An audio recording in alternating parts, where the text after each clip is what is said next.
So the next aspect to understand is, why is the amygdala triggered more readily after a brain injury? What's happening? Why is it detecting threat? And to understand that, I'd like to introduce you to the idea of fight or flight. Now, Professor Andrew Kemp has done a very useful video on the Same New website about the vagus nerve. And in understanding fight or flight, that's quite a useful video to watch. So I'll keep it brief for the sake of this video. What we understand by fight or flight is a very primitive response of the nervous system to danger, to threat. So if you imagine back in caveman days, if the saber-toothed tiger was running at you, then you have really two options. You can fight it, or you can run away, you can flight. And that was the job of the amygdala. It's to move us into action quickly. There's no time for the wise mind in that situation. We need to react now, not weigh up the pros and cons, because our lives are in danger. So that's where that emotional mind really comes into its own. That's the amygdala doing its job.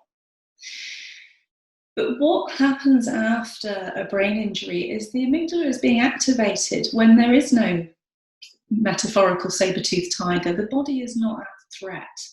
So why is that?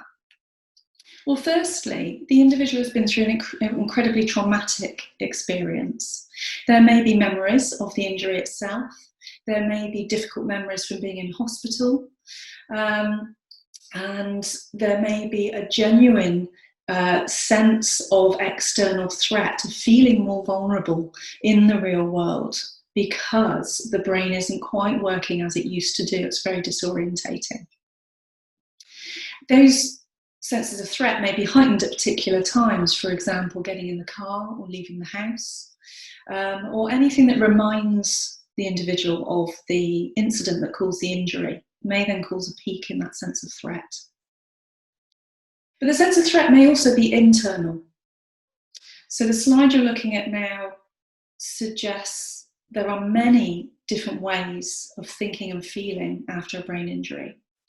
And these thoughts and feelings may be typified by feelings of anxiety, of worry, of fear about the future, fear about what people will think of them, worry about what they can and can't do. And typically after a brain injury, the individual has an experience of lots of things going wrong. We spend years learning who we are and what we're capable of doing.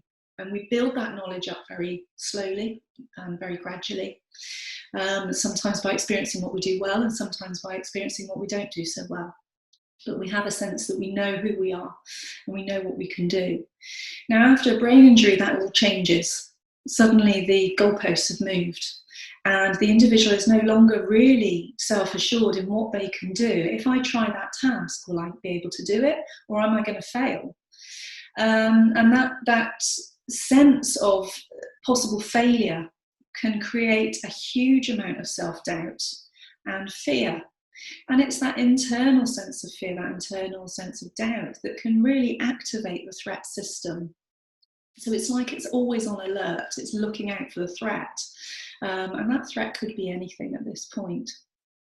And so it's easy to see then why the system will very quickly trigger the emotional mind because it's detecting threat, but not so much the wise mind, because the system, the brain thinks, I've got to deal with this quickly, I don't have time to think about it.